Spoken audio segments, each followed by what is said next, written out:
শ্রীমা বলিলেন, এ জগতে কে কার স্বামী, এই সংসারে কে কার, কার জন্য আমি প্রাণ হত্যা করতে বসেছি। তারকেশ্বর শিবের নিকট অনেকে হত্যা দিয়ে পড়ে থাকে। এই শিব ঠাকুর খুব জাগ্রত, তাই বহু লোক দুরারোগ্য ব্যাধি নিরাময়ের জন্য এই শিবের কাছে নিরম্ব উপবাসী হয়ে হত্যা দেয়। ডাক্তার, বৈদ্য ও মনুষ্যের চেষ্টা যেখানে শেষ হয়, সেখানে আমরা দৈবের আশ্রয় নিই। ভবিষ্যতে কি হতে চলেছে তা সর্বজ্ঞ ঠাকুরের জানা সত্ত্বেও তিনি শ্রী শ্রী মাকে তারকেশ্বর যেতে বারণ করেননি। তিনি লক্ষ্মী ও ঝিকে সঙ্গে নিয়ে আশায় বুক বেঁধে তারকেশ্বর গেলেন। শ্রী শ্রী মায়ের অনবদ্য বর্ণনা। তারকেশ্বরে বাবার কাছে হত্যা দিতে গেলুম, তাতেও কিছু হলো না। একদিন যায়, দুদিন যায়, পড়েই আছি।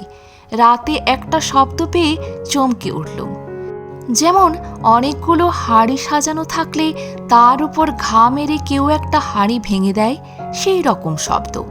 জেগেই হঠাৎ আমার মনে এমন ভাব এলো, এ জগতে কে কার স্বামী, এ সংসারে কে কার, কার জন্য আমি এখানে প্রাণ হত্যা করতে বসেছি। একেবারে সব মায়া কাটিয়ে এমনই বৈরাগ্য এনে দিলে।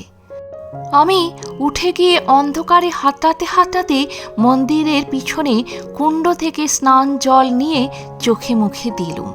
খানিকটা খেলুম, পিপাসায় গলা শুকিয়ে গিয়েছিল। না খেয়ে পড়েছিলাম কিনা, তবে প্রাণ একটু সুস্থ হলো। তারপর তিনি চলে আসে।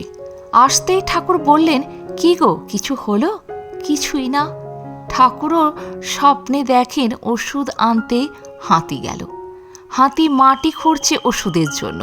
এমন সময় গোপাল এসে স্বপ্ন ভেঙে দিল।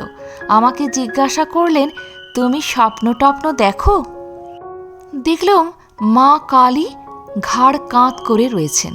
বললাম, মা তুমি কেন এমন করে আছো? মা কালী বললেন, ওর ওইটের জন্য আমারও হয়েছে। ঠাকুর বললেন, যা ভোগ আমার উপর দিয়েই হয়ে গেল, তোমাদের আর কারুকে কষ্ট ভোগ করতে হবে না।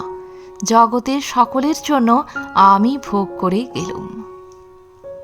প্রণাম ঠাকুর, প্রণাম মা। আজ এ পর্যন্তই। ভালো থাকবেন, সুস্থ থাকবেন। যদি ভিডিওটি ভালো লাগে একটা লাইক অবশ্যই করবেন।